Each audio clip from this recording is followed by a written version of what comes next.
Hi friends, welcome back to chef friends. ఇవాటి special కాజు పాకం, అదే ఫ్రెండ్స్ జీడిపప్పు పాకం. స్వీట్ షాప్ స్టైల్లో వంట రాని వాళ్ళు కూడా ఈజీగా చేసుకోవచ్చు. బయట దొరికే జీడిపప్పు పాకానికి పల్లిపట్టి పాకానికి తేడా లేకుండా చేస్తున్నారు. అన్నిటికీ ఒకటే పాకం పడుతున్నారు. అసలు జీడిపప్పు పాకం ఎలా చేయాలో చేసి చూపిస్తాయి ఈ వీడియోలో. ముందుగా ఆయిల్లో 250 గ్రామ్స్ జీడిపప్పు వేసి గోల్డెన్ బ్రౌన్ కలర్ వచ్చేంత వరకు వేయించుకుందాం. జీడిపప్పును కలుపుతూ ఫ్రై చేస్తే బాగా ఫ్రై అవుతాయి.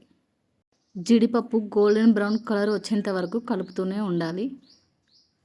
జీడిపప్పు బ్రౌన్ కలర్ రాగానే ఒక బౌల్లో తీసుకోవాలి. ఫ్రెండ్స్, స్టవ్ ఇలా మీడియం ఫ్లేమ్లో పెట్టుకుంటే ఈ కలర్ వస్తుంది. హై ఫ్లేమ్లో పెట్టుకుంటే జీడిపప్పు అనేది మాడిపోతుంది. ఈ కలర్ వస్తే సరిపోతుంది.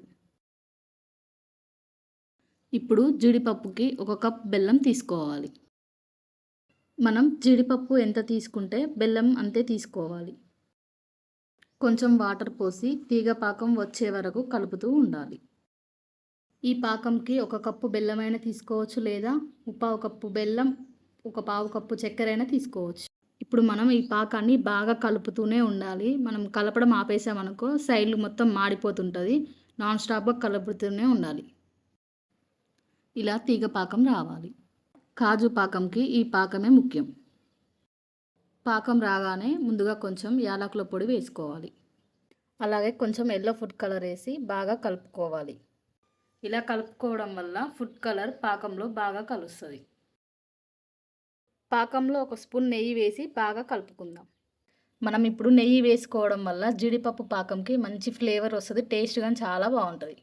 ఇప్పుడు పాకం అనేది దగ్గరకు వచ్చింది. ముందుగా వేయించి పెట్టుకున్న జీడిపప్పు వేసి బాగా కలుపుకోవాలి. మనం ఇలా బాగా కలిపితేనే జీడిపప్పుకి పాకం అనేది మంచిగా పట్టుకుంటుంది. ఇప్పుడు మనం ఈ కలుపుతున్న ప్రాసెస్ అనేది స్టవ్ ఆఫ్ చేసే కలుపుకోవాలి.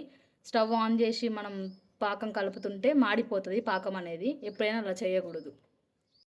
ఇప్పుడు మనం 5 నిమిషాలు ఇలా మంచిగా కలుపుకున్న తర్వాత ఒక ప్లేట్ తీసుకొని దానికి నెయ్యి అంటించుకొని మనం కలుపుకున్న మిశ్రమాన్ని ఆ ప్లేట్ మీద పాకాన్ని పోసుకోవాలి.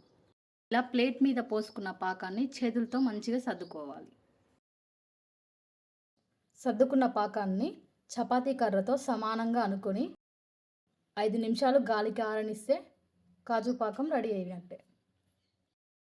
చూసారుగా ఫ్రెండ్స్, మా జీడిపప్పు పాకం అనేది రెడీ అయిపోయింది.